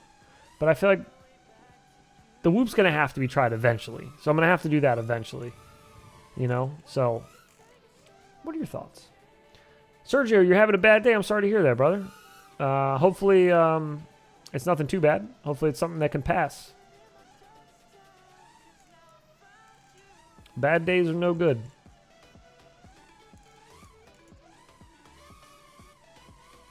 Oh. We gotta keep it tight. You gotta keep it... Oh. Oh. You gotta keep it tight. You should try both.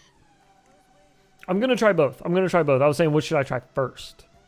I'm definitely going to do both. I have to do both. I have to try it in a whoop and a toothpick 2S. I'd feel really dishonest. I feel really dishonest or disingenuous, I should say, doing a review, not trying them, you know, in several different platforms that make sense for the build. I would like to see a 2's hoop. You think the 2S whoop should happen first? Man, I don't know. I need to have the 2's hoop. I know you do. I know you do, Callisto. I know you do, buddy. I just can't get down with a 2S whoop, man. I don't know what it is. I just can't get down. It feels, I don't know. I can't do my snappy stuff in it. Maybe that's what it is. I can't get my snappy stuff going as easily. Too much weight.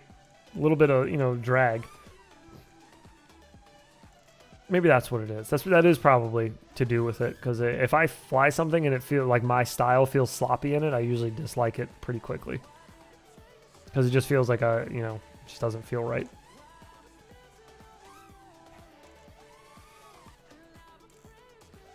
Can't snap, can't crackle, and can't even pop? Well, I'm fucking outta here.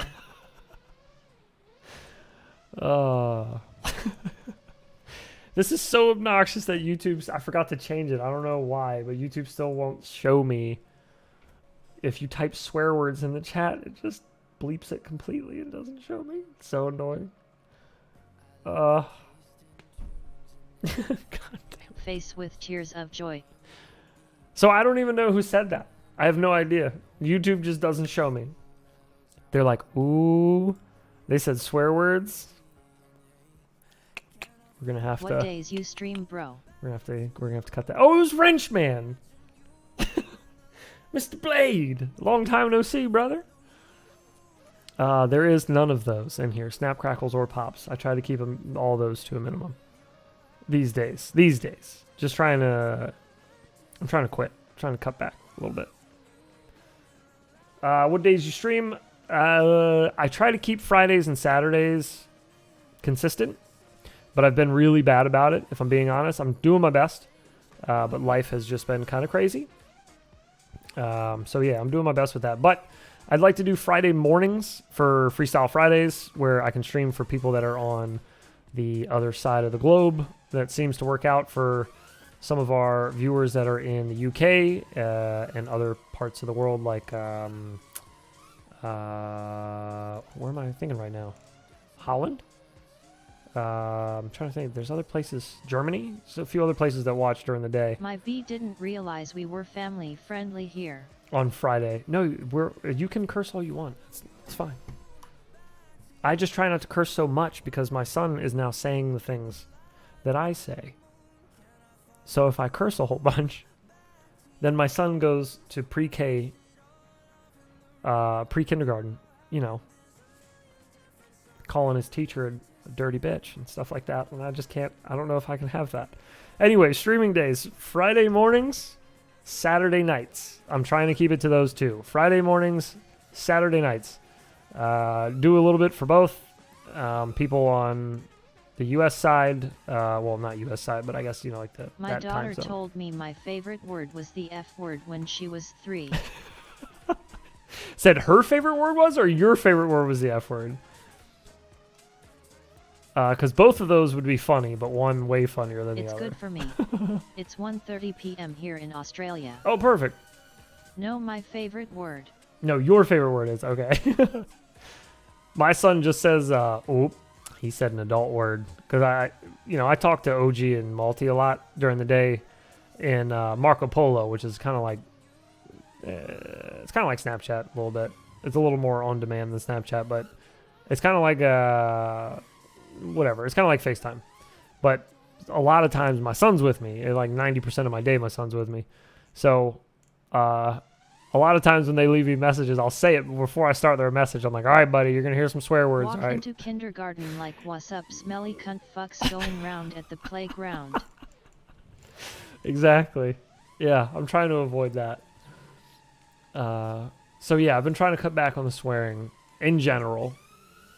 I swear in front of my wife a lot because we both swear a lot. Because it's like, when you're around a 5-year-old all day, you know, there's like a threshold you have for swearing as a human, being in frustrating situations. There's only so much you can do before you just gotta swear and let it out. So whenever my son like walks out of the room, it's like, it's pretty bad. It's pretty bad. We both turn into like little mini bot grinders when our son leaves the room. We just got to get it out. Just swear every other word, get it all out of your system before they come back into the room, and then you're good. But no, I just try to teach my son that those are adult words. So your child ears will hear them. You will hear adult words, but you cannot say those adult words. Those adult words may not leave your child mouth. So we're going to see how long that rule lasts, but I don't see it lasting very long. My son's just pretty much as stubborn as I am. Do I use replacements? Oh, for a bad word? Of course. Of course, because those are more fun. So we say what the heckle instead of what the hell or what the fuck. We say what the heckle. My son loves that one. And he also will say, you scared the heckle out of me. Because now heckle has become the the word. So now, yeah, he'll say, or we will say, I don't know why I'm saying it like I don't say it too. But yeah, we'll say like, you scared the heckle out of me. It's a good one. Oh, God. I have to try to think of some of our other ones. I just say them now, second nature. I don't even think about it. They're just part of my vocabulary now. I say "oh biscuits" a lot. He says "oh biscuits" too, which is really funny. I also say that for when you get kicked, like if you kick them in the ass. I'll say like I kicked you in your biscuits. So instead of calling an ass or a butt, we say, well, I guess we still call it a butt. I don't know. That was the other thing. Say these are the bee's knees. He does say bee's knees. He says something else. He says bee's knees, and he says, oh my God, now I'm blanking, dude. I literally sit and listen to this kid just speak gibberish all day, all of his made up words and sayings, and now I'm just completely blanking. I wrote down. My daughter would use replacement words so much. We had to stop her from doing that. My wife and I both write down separate things that my son does. I write down all the names that he makes up for his stuffed animals. He has like a rack of stuffed animals over the years, and he always makes up funny names for them. So every time he's made up a funny name, I've written them down. My wife writes down all of the funny phrases that he says, so I'd have to ask her to look through her phone and give me some of the good ones. Because I didn't. Oh, no, I'm sorry. I did write something down. Oh, I got some. Okay, so he says, "What the buckets?"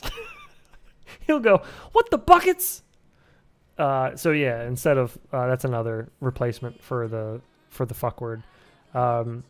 Scared me in my heckle. Oh, Buckeyes. That's another good one. I don't even know where this came from. I don't know where it started, but he started saying oh, Buckeyes for when things like spook him. He'd be like, holy Buckeyes, or oh, Buckeyes. That's all I can think of right now.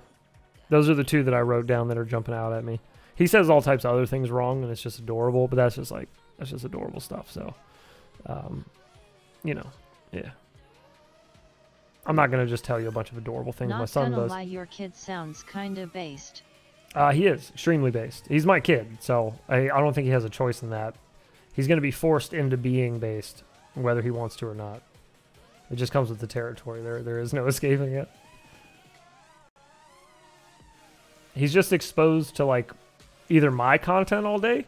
My wife, for some reason or another, will put him in front of our YouTube channel and just let him watch our videos. It's probably because we don't swear in any of them, and like literally everything else he watches on YouTube has tons of swearing in it. But yeah, he'll watch our stuff. He'll watch Peter Schreepel, which if you know who Peter Schreepel is on YouTube, that's pretty dope channel as well. Lineage of based DOM. But he watches tons of based YouTube channels right now. He's learning a ton. He's going to be a little engineer hopefully one day, or whatever he wants to be. I don't care. Just be happy, you know. We got him doing this program called Code Ninjas. It's once a week. We take him to this place and we get to hang out and just watch him from afar. But they're teaching him coding. Like he just finished learning Scratch Junior. Now he's working on Code Spark, and then after that he starts Scratch, which is more like just basic kids programming stuff, coding stuff. But yeah, he's interested in it. He asked to go to these classes. I didn't like try to put him in any of it. But yeah, I'd say he's a pretty base little kid already, in my opinion. I haven't met too many little kids in my life, but I'd say he's up there on the based level, you know? I'm a fan. I'm a fan of my son. Thank God he's not a dick.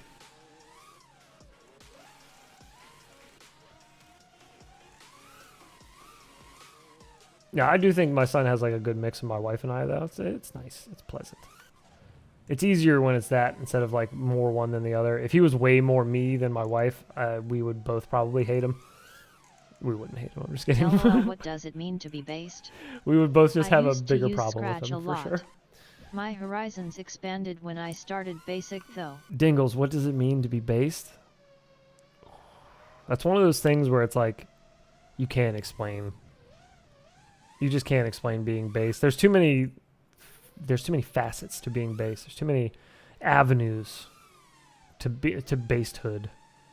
But, you know, just imagine you walked up to a kid who's like 3 or 4 and you just go to like fist bump him like you would an adult or another grown person. And that little 3 or 4-year-old just knew and just was like, just didn't even leave you hanging, just not even a hesitation, just fist bumped you back. That's a base little kid. Like that. That's pretty based. For a kid. For a kid movement. The reply should always be, based on what? That's fair. That's fair. Okay. All right. Opportunity missed. You're right. You're right. I used to use Scratch a lot. My horizons expanded when I started Basic, though. Yes. Yeah, I'm sure it will for him as well. Scratch is just, it's a good spot even for an adult. I mean, it's more based for kids, but even as an adult, it's better to learn. Keeps everything nice and basic, very simple. Don't get yourself too confused just getting started, because it can be very confusing.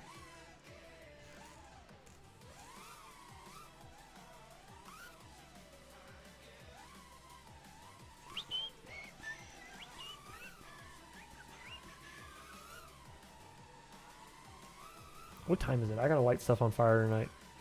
It's 11:40. Can we go outside and burn stuff right now? Is it too late to light off fireworks? 11:40 p.m. Is it too late? Are my neighbors gonna hate me? I might not be able to light them off tonight. Damn it. Well, I'm wearing my Firecracker shirt. More Fractal 75 frames. I'm wearing my Firecracker shirt because I got Infinity loops and hold me oob. Because I got awesome. I I got my 4th of July video I'm working on.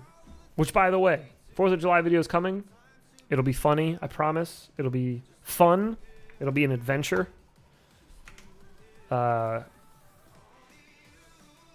a completely different video than what I wanted to do. We had, man, this is, I don't know if I even want to bring it up because it makes me angry. We had an entire video, I'm going to do it. We had an entire video planned, for the most part. Not scripted, it wasn't like a huge deal, but we had like a whole idea done, dude. We had a whole idea ready. I started ordering all the stuff for the video, and then it's like... Based means something else here in Australia. The plans just farted away. So now it's just me to do the video, but I still have a bunch of fireworks. So I'm finding fun ways to make a video with those. Stay tuned. I just ordered 2 more Fractal 75 frames. Good on you. Not a bad choice. Double coupons right meow. Infinity loops and hold my... Oh, hell yeah. Nice. Nice. Excellent. Appreciate it. That was very based of you. Based means something else here in Australia. Really? Fill me in.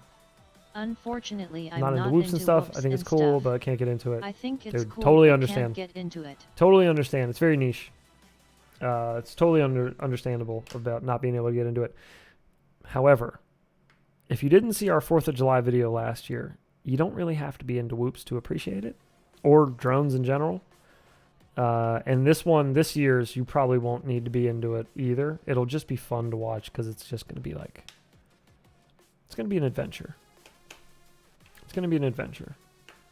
And not like the kind that you go on, but like the kind that you witness. You know, one of those adventures that you witness with your own 2 eyes and you're just flabbergasted. One of those. It'll be one of those kind of situations. I hope. Always appreciate you some... That's right. That's right. Always appreciate. That's what we me do some around Michael here. Bay. We do very miniature versions of Michael Bay stuff. We fly small. We explode small. Actually, no. Some of the fireworks I have are 3 or 4 times the size of my whoop. We'll see. We'll see how that turns out. I don't expect things to go well, but I do think it'll be funny. You know, I don't think it's going to like work out exactly the way that I planned it. It already hasn't worked out the way I planned it. The original thing that I wrote down for my plan for this video failed immediately. It was like almost instant. So I had to rework it. Based means dense. So if you say somebody's based in Australia, it means dense. That's kind of close. Here, if we want to call somebody dense and we don't want to say they're dense, I would say they're basic.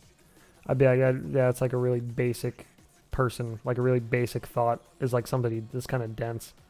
Like they're just putting minimal basic effort into the day. But based, meaning dense, is interesting. Very interesting. Although I heard a funny joke once that I was playing a game with an Australian, younger Australian gentleman, and boy, did he have a mouth on him. I just potty call mouth. them homunculi and call it a day. Yeah, that's fair. You can call him that too. I was playing a game though. I was playing APB. Wrenchman's probably the only person in this chat that understands what that is. But I was playing APB, a video game, a long time ago with a gentleman from Australia. And he had very colorful language. And at one point I asked him, I presumed a teenager, as a teenager, is it normal for you to say the word cunt so much? And he told me, or somebody in the chat said it, and it made me laugh, and I just remember it. I'm for some reason tying it to him. That even in Australia, they call sandwiches cunts, so that I shouldn't be so hard on the young lad for using the word so often. So that's my Australia language in Australia story. That's all I got. That's as deep as it goes. But yeah, younger Australian gentlemen can have very colorful language. Very resourceful, though, with the language. That's new to me. you? I can't. You eat me prawns? Well, good. I'm glad it is. I'm glad you're not one of the folks that would use it every other word. Yeah, see, you know what I'm talking about. Wrenchman knows what I'm referring to. I met a lot of them, mainly online. I don't know that I've ever met an Australian. I've met several Australians in person, but I don't know that I've ever met an Australian in person that just decided to use foul language for every other word. This kid was bad. This kid's language was like awful. For like a teenager, it was like it's alarming. It's like the kind you see in a Call of Duty lobby from like a few years ago, you know, when it was like at its prime, when it was ripe. I feel like nowadays nobody wants to talk on mic anymore. We are bad for it. Yeah, it's like Americans and cheeseburgers. I'm pretty bad with that over here. I've never met an Australian in real life, but I have met a Kiwi. You've met a kiwi? Like a bird? The fruit, though. Oh, you met the fruit. You met the fruit. Was he interesting? I don't know. What kind of conversations do you have with a kiwi? I felt sorry for you, haha. For meeting a kiwi in person? What's wrong with meeting a kiwi? The fruit. Later, bro. I'm off. Later, Callisto. Yeah, I'm getting ready to roll myself, brother. People from New Zealand call themselves Kiwis. Oh, okay. Okay. I got you. Is it a kiwi? Is that an Australian? Is it an Australian bird? Is that what I'm thinking of? There's some type of Thai kiwi to that.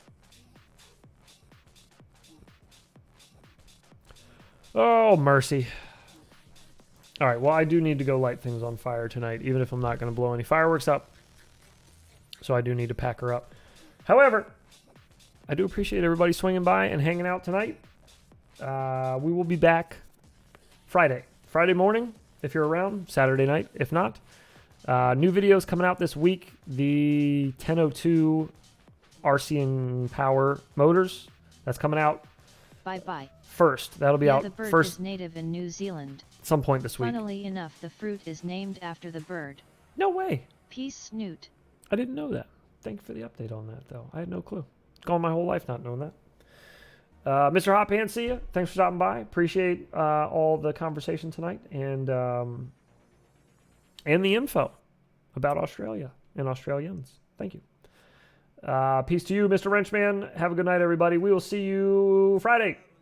Holler at your boy. Go get some flying done. Bro. Go have some Smiley fun. face. Go fly some of these new maps in Velocidrone. Some of those Boner FPV maps. They're wicked. All right, boys. Holler at ya. See ya.